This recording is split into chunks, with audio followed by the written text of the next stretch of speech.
अस्सलाम वालेकुम गाइस। अस्सलाम वालेकुम अबू जी। वालेकुम अस्सलाम बेटा जी। अबू जी आपसे एक सवाल था। जी अबू जी अल्लाह आप ताला। मुझे क्या अल्लाह ताला हर जी चीज पे वाकिफ है? हाँ बेटा, अल्लाह हर चीज से वाकिफ है, हर वक्त वो कुदरत वाला है और ये सबको मालूम है। सबसे पहले तो अल्लाह का लाख लाख शुक्र है जो सुबह नींद से उठाया, जिंदा किया, अपने घर से उठाया, एक और दिन का मौका दिया। ये अल्लाह का लाख लाख शुक्र है। आपको समझ आ रही है ना? हाँ जी हाँ जी। ये देखें, अब ये अल्लाह ताला की कुदरत है। ये देखें, ये सब अल्लाह ताला की कुदरत है। जैसे फूल हो गए, पेड़, इनमें पौधे भी उगने शुरू होंगे। पौधे अब ये देखें, छोटे छोटे पौधे हैं, पेड़ हैं। और अबू जी बताएं आप। अल्लाह की कुदरत में हर चीज शुमार है और बेटा ये तमाम लोगों को मालूम है। ये जितने भी लोग हैं ना, इनको मालूम है कि अल्लाह हर चीज को हर वक्त देखता है। जालिम को भी देखता है, मजलूम को भी देखता है, गरीब को भी देखता है, अमीर को भी देखता है। हर एक चीज पर अल्लाह की कुदरत है। अल्लाह रब्बुल इज्जती की तरफ से बारिश आती है, अल्लाह की तरफ से गर्मी आती है, अल्लाह के हुक्म से सर्दी आती है। अल्लाह ही बीमारी देता है, अल्लाह ही शफा देता है।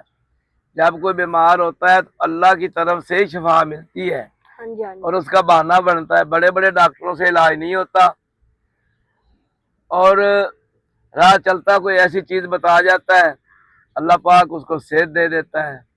अल्लाह की हर चीज पर कुदरत है। जो जो मेरा मालिक है और रहम करने वाला है और बहुत बहुत उसका करम है।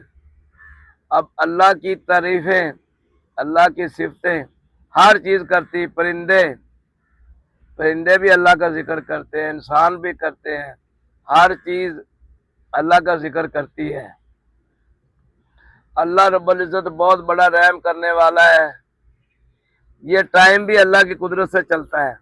अल्लाह ने सूरज और चांद, सितारे, हर चीज अल्लाह रब्बुल इज्जत ने अपना मुकर्रर कर दी है। जैसे कुरान पाक का तर्जुमा है कि चांद चांद और सूरज को एक हद में मुकर्रर कर दिया है और वो उसी हिसाब से चलते रहते हैं। अल्लाह बहुत बड़ा शहंशाह है और अल्लाह चाहे तो किसी की जिंदगी कम कर दे और अल्लाह चाहे किसी की जिंदगी बढ़ा दे। अल्लाह चाहे किसी के रिज़्क़ में कमी कर दे और अल्लाह चाहे तो रिज़्क़ बहुत बढ़ा दे। दुआ है कि अल्लाह रिज़्क़ इज्जत वाला अता फरमाए।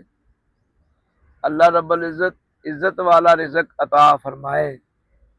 और आपको भी बार बार यही कहता हूँ, कोशिश करनी है इज्जत वाला रिज़्क़ अल्लाह अता फरमाए।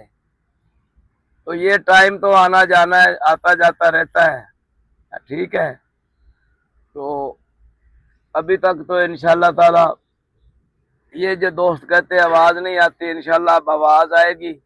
हम दोस्तों को बार बार कह रहे हैं कि भाई लाइक, शेयर, कमेंट, चलो जो भी आपको आता है। हो सकता है आप ज्यादा कुछ कर सकते हो, पढ़े लिखे हैं, ये आपकी मेहरबानी है। अगर वीडियो में कमी होती है ना, कोई लफ्ज ऐसा इंसान है तो उसके बदले आप हमें कमेंट में बताएं कि ऐसे नहीं ऐसे। अभी एक दोस्त ने ये हमें कहा है कि इस तरह नहीं, इस तरह आवाज नहीं आती। अब हमने वो ये लगा लिए, इससे आवाज ज्यादा आती है जी। अल्लाह रब्बुल इज्जत बिल्कुल ऐसा ऐसा तरक्की भी देगा और अपनी रहमत भी करेगा। हम आपसे बार बार कह चुके हैं, तो आप जो है बस वो हमारे लिए मेहरबानी करें और होगा अल्लाह के हुक्म से ही। अल्लाह खैर करेगा। अल्लाह इस मुल्क पर भी रहम करे, अल्लाह आसानियाँ करे। बाकी हालात का तमाम दोस्तों को पता है, मेरे से ज्यादा पता है। कुछ लोग मजबूर हैं, कुछ लोग मगरूर हैं। अब ना मगरूरी की बात करते हैं, ना मजबूरी की करते हैं, कुछ भी नहीं करते। इंशाल्लाह ये लोग यहीं रह जाएंगे, ये खत्म हो जाएंगे, रहेगा रब का नाम। अल्लाह का नाम सदा रहने वाला है। अस्सलाम वालेकुम व रहमतुल्लाह।